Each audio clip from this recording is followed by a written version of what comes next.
Varicose vein വന്നവർക്ക് ഈ varicose വെയിനിൻ്റെ ബുദ്ധിമുട്ടുകൾ നമുക്ക് പൂർണ്ണമായിട്ടും മാറ്റിയെടുക്കാൻ പറ്റും. ഇന്നത്തെ വീഡിയോയിൽ ഞാൻ സംസാരിക്കാൻ പോകുന്നത് ഈ വെരിക്കോസ് വെയിൻ കാരണം ഉണ്ടായിട്ടുള്ള വേദന, കടച്ചിൽ, ചൊറിച്ചിൽ, അതുപോലെ ഈ വെരിക്കോസ് വെയിൻ ക്രോണിക് സ്റ്റേജായിട്ട് മാറി അൾസറായിട്ട് മാറിയവർ, ഇതൊക്കെ മാറ്റാൻ വേണ്ടിയിട്ട് എന്തൊക്കെ കാര്യങ്ങളാണ് ശ്രദ്ധിക്കേണ്ടത്, ഇതിനെക്കുറിച്ചുള്ളൊരു ഡീറ്റെയിൽഡ് വീഡിയോ ആണ് ഞാൻ സംസാരിക്കാൻ പോകുന്നത്. ഞാൻ doctor Ashna's wellness clinic, Koothuparamba, Pilathara. നമ്മളെ കാലുകളിലുള്ള വെയിൻ അത് വീർത്ത് തടിച്ച് പിണഞ്ഞു കിടക്കുന്നത് പോലെ കാണുന്ന ഒരവസ്ഥയാണ് വെരിക്കോസ് വെയിൻ എന്ന് പറയുന്നത്. ശരിക്കും നമ്മുടെ ശരീരത്തിലെ ഹൃദയത്തിൽ നിന്നും സ്വീകരിച്ചിട്ടുള്ള ഓക്സിജൻ അടങ്ങിയിട്ടുള്ള ബ്ലഡ് നമ്മുടെ ശരീര അവയവങ്ങളിലേക്കൊക്കെ കൊടുത്തതിന് ശേഷം ഇത് തിരിച്ച് നമ്മുടെ കാല് വഴി നമ്മൾ ഹൃദയത്തിലോട്ടേക്ക് എത്തിക്കുന്നുണ്ട്. ഈ കാല് വഴി ഹൃദയത്തിലോട്ടേക്ക് എത്തിക്കുന്ന രക്തക്കുഴലുകളിലാണ് ഈ ഒരു വെരിക്കോസ് വെയിൻ കണ്ടുവരാറുള്ളത്. ഈ രക്തക്കുഴലുകളെയാണ് വെയിൻ അല്ലെങ്കിൽ സിരകളെന്ന് പറയുന്നത്.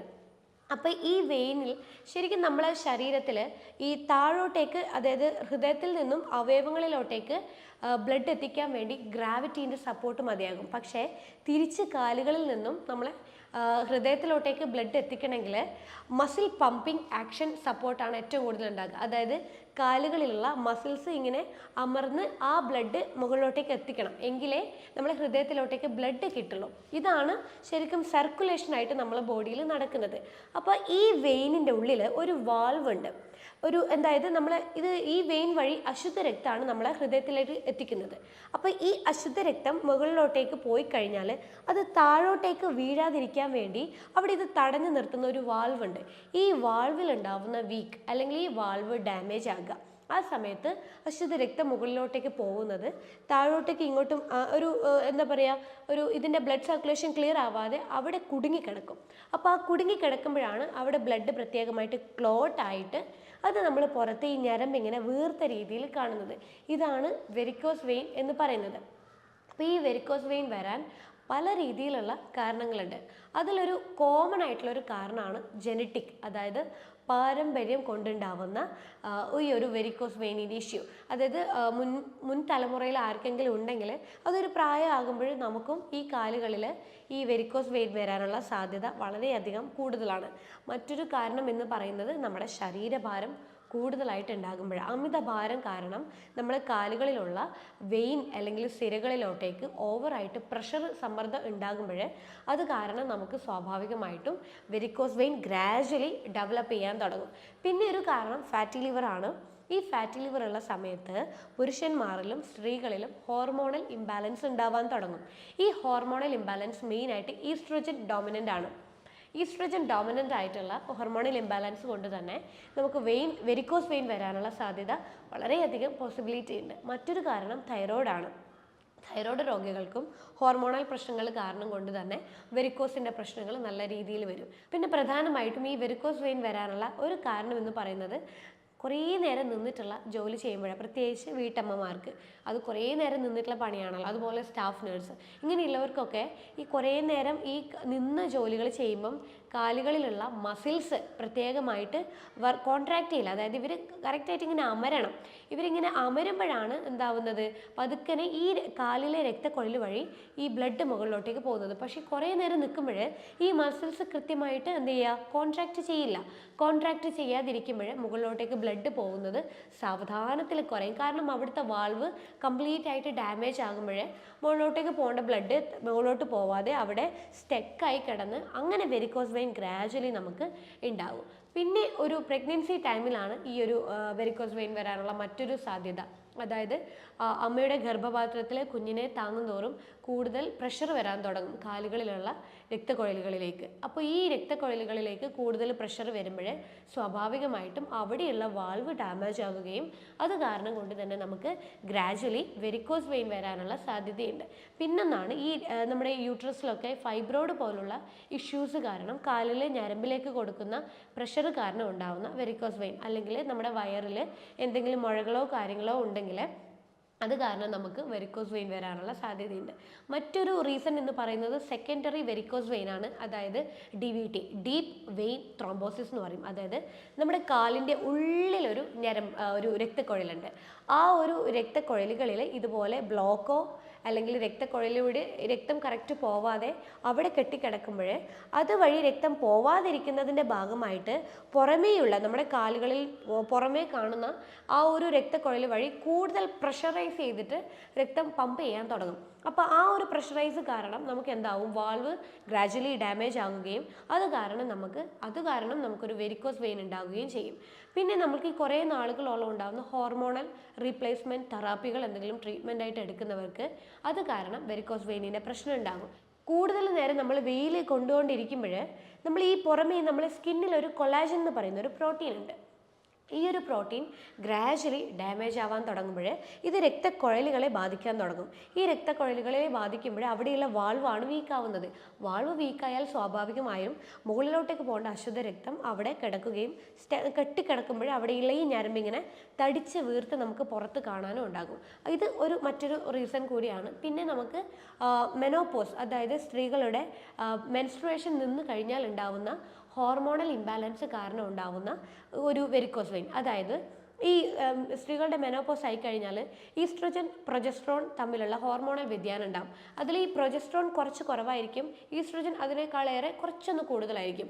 അപ്പോൾ അങ്ങനെയുള്ളവർക്ക് ഈസ്ട്രോജൻ ഡോമിനൻ്റ് ആയിട്ടുള്ള വെരിക്കോസ് വെയിൻ വരാനുള്ള സാധ്യതയുണ്ട്. അപ്പോൾ ഇതൊക്കെയാണ് പ്രധാനമായിട്ടും നമുക്ക് വെരിക്കോസ് വെയിൻ വരാനുള്ള കാരണങ്ങളെന്ന് പറയുന്നത്. അപ്പോൾ ഈ കാരണങ്ങൾ നമ്മൾ ഇപ്പം വെരിക്കോസ് വെയിനിൻ്റെ ബുദ്ധിമുട്ടുകൾ കുറേ പേർക്ക് എന്തായാലും ഉണ്ടാവും. അതായത് സ്റ്റാർട്ടിങ് സ്റ്റേജിൽ ഉണ്ടാവില്ല, ഗ്രാജുവലി വേദനകളും അതുപോലെ അതിൻ്റെ പല ലക്ഷണങ്ങളും ഉണ്ടാവും. അപ്പം നമ്മൾ ട്രീറ്റ്മെൻറ്റ് എടുക്കുമ്പോഴേ ഇതിലേതെങ്കിലും ഒരു കാരണം നിങ്ങൾ സഫർ ചെയ്യുന്നുണ്ടാവും. അപ്പോൾ ആ കാരണം കൂടി നമ്മൾ നോക്കി ട്രീറ്റ്മെൻറ്റ് എടുക്കുമ്പോഴാണ് ശരിക്കും വെരിക്കോസ് വെയിൻ എല്ലാ രീതിയിലും ബുദ്ധിമുട്ട്, അതിപ്പോൾ അൾസർ ആയാലും അതെ, അതിപ്പോൾ സ്റ്റാർട്ടിങ് സ്റ്റേജിലുള്ള ബുദ്ധിമുട്ടുകളായാലും അതെ, എല്ലാം നമുക്ക് ക്ലിയർ അപ്പ് ചെയ്യണമെങ്കിൽ ഇതിൻ്റെ ഡീപ്പ് റൂട്ടും കൂടി നോക്കി അത് തിരിച്ചറിഞ്ഞ് അതിൻ്റെ ക്രമേണ നമ്മൾ ട്രീറ്റ്മെൻറ്റ് എടുത്തു കഴിഞ്ഞാൽ ബുദ്ധിമുട്ടുകൾക്ക് നല്ല രീതിയിൽ മാറ്റം ഉണ്ടാവും. പിന്നെ ഈ ബുദ്ധിമുട്ടുകൾ എന്ന് പറയുമ്പം നമുക്ക് ആദ്യം തന്നെ ഉണ്ടാവുന്നത് കടച്ചിലായിരിക്കും. കുറേ നേരം നിന്ന് കഴിഞ്ഞാൽ നമുക്ക് കാലൊരു കടച്ചിൽ വന്നിട്ട് നമുക്ക് എന്തെങ്കിലും ഒന്ന് ഇരുന്ന് കഴിഞ്ഞാൽ ആ വേദന കുറയുന്ന രീതിയിലൊരു വേദനയാണ് ഉണ്ടാകുക. പിന്നെ ഗ്രാജുവലി നമുക്കത് കാലുകൾ മൊത്തത്തിൽ നീര് കയറും, കാലിൽ വേദനകൾ, കടച്ചലിനേക്കാളേറെ വേദന വരാൻ തുടങ്ങും, ചൊറിച്ചൽ വരും, മരവിപ്പ് വരും, പതുക്കിനെ നമുക്ക് പുകച്ചൽ കാര്യങ്ങൾ വരും. കുറേ നേരം നിന്ന് കഴിഞ്ഞാൽ കാല് മൊത്തം നീര് നിറഞ്ഞ രീതിയിൽ വരും. റെസ്റ്റ് എടുത്തു കഴിഞ്ഞാൽ ആ നീർക്കെട്ട് കുറയും. പിന്നെ ഈ കാലിൻ്റെ സ്കിൻ കളറ് പതുക്കനെ മാറി അതൊരു റെഡ് കളറായി പിന്നെ അത് ബ്ലാക്ക് കളറിലോട്ടേക്ക് മാറാൻ തുടങ്ങും. അത് വെരിക്കോസ് എക്സിമ പോലുള്ള വേറൊരു എക്സിമ കണ്ടീഷനിലോട്ടേക്ക്, സ്കിൻ അലർജി പോലെയുള്ളൊരു കണ്ടീഷനിലേക്ക് മാറും. ഗ്രാജുവലി അൾസറായിട്ട് മാറും. ഇതാണ് നമുക്ക് വെരിക്കോസ് വെയിൻ വന്നു കഴിഞ്ഞാൽ ഉണ്ടാവുന്ന ലക്ഷണങ്ങൾ എന്ന് പറയുന്നത്. ഈ വെരിക്കോസ് വെയിന് പലതരത്തിലുള്ള സ്റ്റേജുകളുണ്ട്. 5 സ്റ്റേജുകളായിട്ടാണ് വെരിക്കോസ് വെയിൻ ഉണ്ടാകുക. അതിലത്തെ ആദ്യത്തെ സ്റ്റേജാണ് സ്പൈഡർ വെയിൻ എന്ന് പറയും. അതായത് നമ്മൾ കാണാറുണ്ട് ചില ആളുകളുടെ കാലുകളിൽ ഒരു പർപ്പിൾ, ഒരു പിങ്ക് കളർ പോലെയുള്ളൊരു ചെറിയൊരു നേർത്ത രക്തക്കുഴലുകൾ ഇങ്ങനെ ചുരുണ്ടിങ്ങനെ കാണുന്നത്. ഇതിന് സ്പൈഡർ വെയിൻ എന്ന് പറയും. ഇതാണ് സ്റ്റാർട്ടിങ് സ്റ്റേജ്. ഇതിലങ്ങനെ പ്രത്യേകിച്ച് ബുദ്ധിമുട്ടുകളോ കാര്യങ്ങളോ അങ്ങനെ ഉണ്ടാവില്ല. പിന്നെയാണ് നമുക്ക് സ്റ്റേജുകൾ ഇങ്ങനെ കൂടിക്കൂടി വരുന്നത്. സ്റ്റേജ് 2 അതിൽ നമ്മുടെ ഞരമ്പ് ഇങ്ങനെ വീർത്ത് വരാൻ തുടങ്ങും. അവിടെയാണ് നമുക്ക് പതുക്കനെ ബുദ്ധിമുട്ടുണ്ടാകുക, കടച്ചിലുണ്ടാവാൻ തുടങ്ങും. ചിലർക്ക് ചൊറിച്ചിൽ അതുപോലെ നീർക്കെട്ടൊക്കെ പതുക്കനെ സ്റ്റാർട്ട് ചെയ്യാൻ തുടങ്ങും. സ്റ്റേജ് 3യിൽ ഈ ഒരു ഞരമ്പ് കുറച്ചുകൂടെ നന്നായിട്ട് പുറത്തോട്ടേക്ക് കാണാനുണ്ടാവും. നീര് നന്നായിട്ട് കൂടാൻ തുടങ്ങും. കുറേ നേരം നിൽക്കുമ്പോൾ കാല് ഒട്ടാകെ നീര് കയറി നമുക്ക് ഭയങ്കര കടച്ചിലായിട്ടുണ്ടാവും. റെസ്റ്റ് എടുക്കുമ്പോൾ ആ കാലിൻ്റെ നീർക്കെട്ട് കംപ്ലീറ്റ് ആയിട്ട് കുറയാൻ തുടങ്ങും. സ്റ്റേജ് 4ൽ നമുക്ക് കാലിൻ്റെ കളർ മാറാൻ തുടങ്ങും. സ്കിന്ന് വളരെ നേർത്ത് ഭയങ്കര എവിടെയെങ്കിലും ഒന്ന് ഉരച്ച് കഴിഞ്ഞാൽ പൊട്ടുന്ന രീതിയിൽ വളരെ നേർത്ത സ്കിന്നാകും. കളർ പിങ്കായി, പിന്നെ റെഡായി, പിന്നെ കറുത്ത കളറിലോട്ടേക്ക് കാലിൻ്റെ സ്കിൻ കളറ് മാറാൻ തുടങ്ങും. ഇത് സ്റ്റേജ് 4 ആണ്. സ്റ്റേജ് 5 എന്ന് പറയുന്നത് വെരിക്കോസ് അൾസറാണ്. അത് ക്ലിയറായിട്ട് ഗ്രാജുവലായിട്ട് ഇങ്ങനെ കൂടി അതിൻ്റെ സൈസൊക്കെ കൂടി വരാൻ തുടങ്ങും, വേദന കൂടാൻ തുടങ്ങും, നിൽക്കാൻ ഒട്ടും തന്നെ പറ്റാത്ത രീതിയിലോട്ടേക്കായിട്ട് മാറും. ഇതാണ് വെരിക്കോസ് വെയിനിൻ്റെ സ്റ്റേജുകൾ എന്ന് പറയുന്നത്. അപ്പോൾ ഈ വെരിക്കോസ് വെയിൻ ഉണ്ടായിക്കഴിഞ്ഞാലും അതിപ്പം അതിൻ്റെ എന്ത് ബുദ്ധിമുട്ടായാലും അതുപോലെ അൾസർ ആയാലും എന്താണ് നമ്മൾ കാര്യമായിട്ട് ഇത് കുറയാൻ വേണ്ടിയിട്ട് ശ്രദ്ധിക്കേണ്ടത്? ആദ്യത്തെ ഇതൊരു മാനേജ്മെൻ്റ് ആയിട്ടാണ് നമ്മളിത് കാര്യമായിട്ട് ശ്രദ്ധിക്കുക. കാരണം നമ്മൾക്ക് ഈ വെരിക്കോസ് വെയിനിൻ്റെ ഓരോ റീസൺ എന്ന് പറയുന്നത് മസിൽസ് കറക്റ്റായിട്ട് പമ്പ് ചെയ്യുന്നില്ല. മസിൽ ആക്ഷൻ കറക്റ്റായിട്ട് കിട്ടിക്കഴിഞ്ഞാൽ മാത്രമേ ബ്ലഡ് കൃത്യമായിട്ട് മുകളിലോട്ടേക്ക് നമ്മുടെ ഹൃദയത്തിലോട്ടേക്ക് പമ്പ് ചെയ്തെത്തും, അതും അശുദ്ധ രക്തം.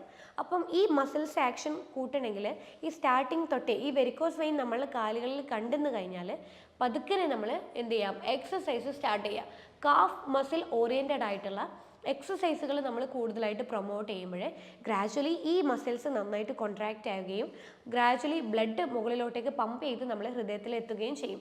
അപ്പോൾ ഒന്നാമത്തെ കാര്യം, നമ്മൾ കാഫ് മസിൽ ഓറിയൻറ്റഡ് ആയിട്ടുള്ള എക്സസൈസുകൾ നന്നായിട്ട് റെഗുലറായിട്ട് ഒരു 20 മിനിറ്റെങ്കിലും ഡെയിലി ചെയ്യാൻ വേണ്ടിയിട്ട് ശ്രദ്ധിക്കുക. രണ്ടാമത്, നമ്മൾ ഈ കംപ്രഷൻ സ്റ്റോക്കിങ്സ് എന്ന് പറയും. അതായത് നമ്മൾ തുടക്കത്തിലെ ഈ ഒരു വെരിക്കോസ് വെയിൻ നമ്മൾ ഐഡൻറ്റിഫൈ ചെയ്ത് കഴിഞ്ഞാൽ നമുക്ക് ഓരോ സ്റ്റേജ് രീതിയിലും ഇതിൻ്റെ ഈ സ്റ്റോക്കിങ്സ് അവൈലബിൾ ആണ്.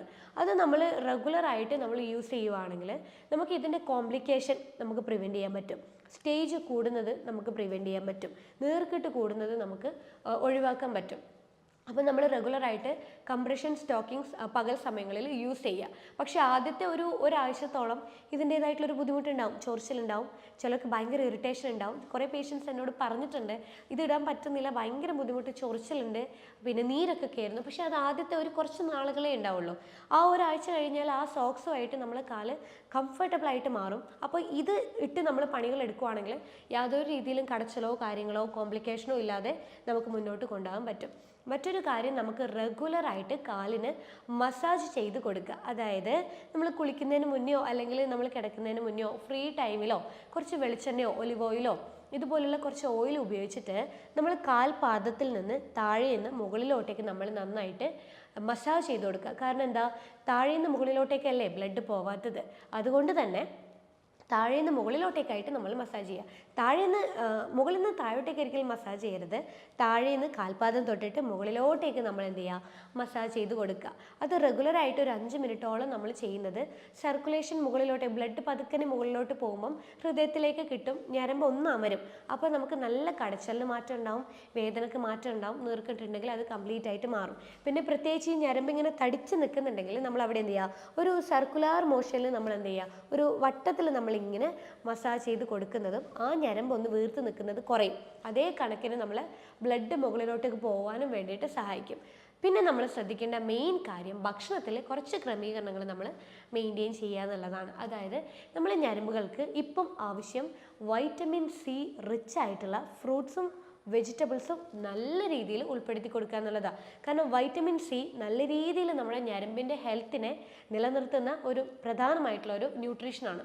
ആ ന്യൂട്രീഷൻ നമ്മൾ ഡെയിലി ബേസിസിൽ ഉൾപ്പെടുത്തുക. അതായത് ഫ്രൂട്ട്സിലാണെങ്കിൽ നമുക്ക് പേരക്ക, പപ്പായ, ഓറഞ്ച്, ലെമൺ, മുസമ്പി, പിന്നെ അതുപോലെ ഇതൊക്കെ നമുക്ക് ഫ്രൂട്ട്സ് നന്നായിട്ട് ഉൾപ്പെടുത്തുക. വെജിറ്റബിൾസിലാണെങ്കിൽ നമുക്ക് കക്കിരിക്ക, ക്യാപ്സിക്കം, ക്യാബേജ്, ബ്രൊക്കോളി ഇതുപോലുള്ള ഫ്രൂട്ട്സ് വെജിറ്റബിൾസ് ഒക്കെ നമ്മൾ ഉൾപ്പെടുത്തി കൊടുക്കുക. ഇത് റെഗുലറായിട്ട് നമ്മൾ കഴിക്കുന്നുണ്ടെങ്കിൽ നമ്മൾ ഞരമ്പിൻ്റെ ഹെൽത്ത് നിലനിർത്താൻ പറ്റും, കോംപ്ലിക്കേഷൻ നമുക്കില്ലാതെ മുന്നോട്ട് കൊണ്ടുപോകാനും പറ്റും. അപ്പോൾ ഭക്ഷണത്തിൽ വൈറ്റമിൻ സി റിച്ച് ആയിട്ടുള്ള ഫുഡുകൾ നന്നായിട്ട് കുക്ക്ഡായിട്ടും അതുപോലെ വെജിറ്റബിൾ സാലഡ്, ഫ്രൂട്ട് സാലഡ് എന്നുള്ള രീതിയിലൊക്കെ നന്നായിട്ട് നമ്മൾ ഉൾപ്പെടുത്തി കൊടുക്കുക. പിന്നെ ഈ നമുക്ക് കാലിന് ഒരു സ്റ്റേജ് കഴിഞ്ഞാൽ നീർക്കെട്ടൊക്കെ വരാൻ തുടങ്ങും, കടച്ചിലൊക്കെ നന്നായിട്ട് കൂടാൻ തുടങ്ങി കഴിഞ്ഞാൽ നമ്മൾ എന്ത് ചെയ്യുക, കാല് പൊക്കി വെച്ചിട്ട് നമ്മൾ കാലിന് റെസ്റ്റ് കൊടുക്കാം. പ്രധാനമായിട്ടും നമ്മളിപ്പം വീട്ടിൽ ഫ്രീ ആയിട്ട് ഇരിക്കുവാണെങ്കിൽ നമ്മളൊരു സ്റ്റൂൾ അല്ലെങ്കിൽ ചെയറിൻ്റെയോ സപ്പോർട്ട് വെച്ചിട്ട് അതിൻ്റെ മേലൊരു പില്ലോ കൂടി വെക്കുക. എന്നിട്ട് നമ്മുടെ ഹാർട്ട് ലെവലിൽ വേണം നമ്മൾ കാല് പൊങ്ങി നിൽക്കാൻ വേണ്ടിയിട്ട്. എങ്കിലേ കറക്റ്റായിട്ട് നമുക്ക് ബ്ലഡ് സർക്കുലേഷൻ നമ്മളെ ഹൃദയത്തിലൊക്കെ കിട്ടുള്ളൂ. അതുപോലെ നമ്മൾ കിടക്കാൻ നേരത്ത് നമ്മൾ ബെഡിൻ്റെ അടിയിൽ പില്ലോ വെച്ചിട്ട് ഉയർത്തി വെക്കുക. അപ്പോൾ കറക്റ്റ് നമ്മുടെ കാല് നമ്മുടെ ഹൃദയത്തിൻ്റെ ലെവലിൽ നിൽക്കും.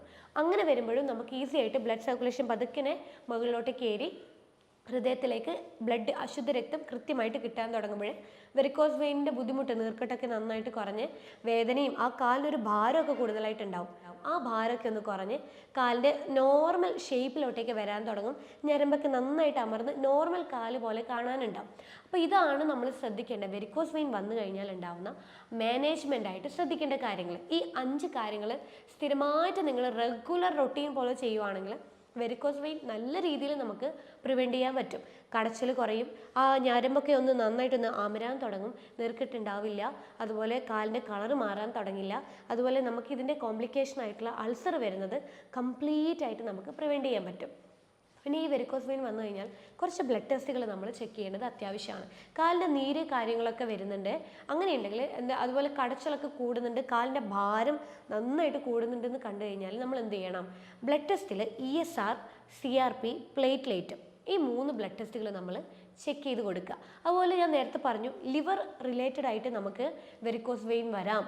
അതുകൊണ്ട് തന്നെ നമ്മൾ എന്ത് ചെയ്യുക, ബ്ലഡ് ടെസ്റ്റിൽ അതുപോലെ liver function test LFT check ചെയ്യുക, ഫെറിറ്റിൻ്റെ കൗണ്ടും കൂടി നമ്മൾ ചെക്ക് ചെയ്ത് കൊടുക്കുക. അപ്പോൾ നമുക്ക് ഐഡൻറ്റിഫൈ ചെയ്യാൻ പറ്റും ലിവർ റിലേറ്റഡ് ആണോ ഈ ഒരു വെരിക്കോസ് വെയിൻ. അപ്പോൾ ഇത്രയും കാര്യങ്ങൾ നമ്മൾ ശ്രദ്ധിച്ചു കഴിഞ്ഞാൽ തന്നെ കുറേയധികം നമുക്ക് വെരിക്കോസ് വെയിനിനെ നമുക്ക് പ്രിവെൻറ്റ് ചെയ്യാൻ പറ്റും. പക്ഷേ ഇത്രയും ചെയ്തിട്ട് നിങ്ങൾക്ക് യാതൊരു മാറ്റവും ഉണ്ടാവുന്നില്ല, കടച്ചിൽ കുറയുന്നില്ല, പിന്നെയും വരുന്നുണ്ട്, നെറുക്കെട്ട് വല്ലാണ്ട് കൂടുന്നുണ്ട്, കാലിൻ്റെ കളർ വല്ലാതെ കൂടുന്നു, ഇതിൻ്റെ കോംപ്ലിക്കേഷനായ വെരിക്കോസ് അൾസർ വരുന്നുണ്ട്, അങ്ങനെയുണ്ടെങ്കിൽ നിങ്ങളൊരു ഡോക്ടറെ കൺസൾട്ട് ചെയ്യുക. ഡോക്ടറെ കൺസൾട്ട് ചെയ്ത് ഇതിൻ്റെ കാരണം കൂടി ഐഡൻറ്റിഫൈ ചെയ്ത് ട്രീറ്റ്മെൻറ്റ് എടുക്കുമ്പോഴാണ് കൃത്യമായിട്ട് നമുക്കിതിൽ നിന്ന് കംപ്ലീറ്റ് റിക്കവറി കിട്ടുന്നത്. അല്ലെങ്കിൽ ഈ ഒരു കോംപ്ലിക്കേഷൻ നീണ്ടു പോയി കഴിഞ്ഞാൽ ഇത് വർഷങ്ങളോളം ഇതിൻ്റെ ബുദ്ധിമുട്ട് നമ്മൾ ഫേസ് ചെയ്തുകൊണ്ടേ ഇരിക്കേണ്ടി വരും. അൾസർ ആയാലും അതുപോലെ ബുദ്ധിമുട്ടുകളായാലും. അൾസറൊക്കെ വന്നു കഴിഞ്ഞാൽ അവിടെ സർക്കുലേഷനേ ഇല്ല, ബ്ലഡ് സർക്കുലേഷൻ ഇല്ല, ഇൻഫെക്റ്റഡ് ആയിട്ടുള്ള ഒരു കണ്ടീഷനാണ്.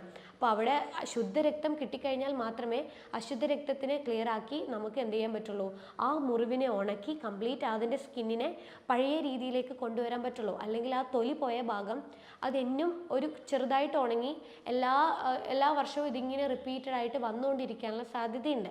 അപ്പോൾ നല്ല രീതിയിൽ ആ ഒരു പ്രത്യേക ഭാഗത്ത് സർക്കുലേഷൻ കൂട്ടി ശുദ്ധരക്തം എത്തിച്ചു കഴിഞ്ഞാൽ നമുക്ക് വെരിക്കോസ് വെയിൻ അൾസർ ആയാലും വെരിക്കോസ് വെയിനിൻ്റെ ബുദ്ധിമുട്ടായാലും നല്ല രീതിയിൽ മാറ്റിയെടുക്കാൻ പറ്റും. അപ്പോൾ വെരിക്കോസ് വെയിനെ കുറിച്ച് നിങ്ങൾക്ക് കൂടുതലായിട്ട് അറിയണമെങ്കിൽ താഴെ കാണുന്ന നമ്പറിൽ നിങ്ങൾ കോൺടാക്ട് ചെയ്താൽ മതി.